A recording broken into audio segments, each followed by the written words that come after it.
In order to be able to start creating quotes and orders in your DecoNetwork account, there are a few general settings that must first be configured. The first being Deco Pay.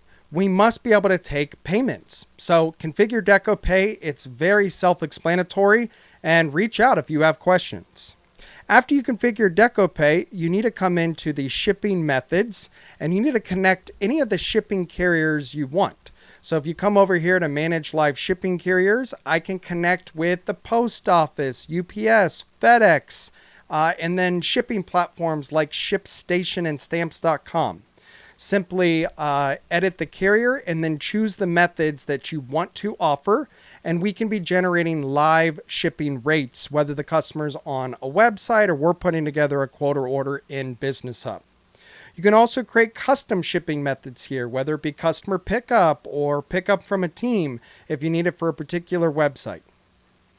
We need to be able to take payment, then we need to be able to ship the order, and the other last thing that we must be able to do is quote a correct turnaround time. So if you want to come in here and production time, we can set expectations when we create a quote or an order from scratch in Business Hub.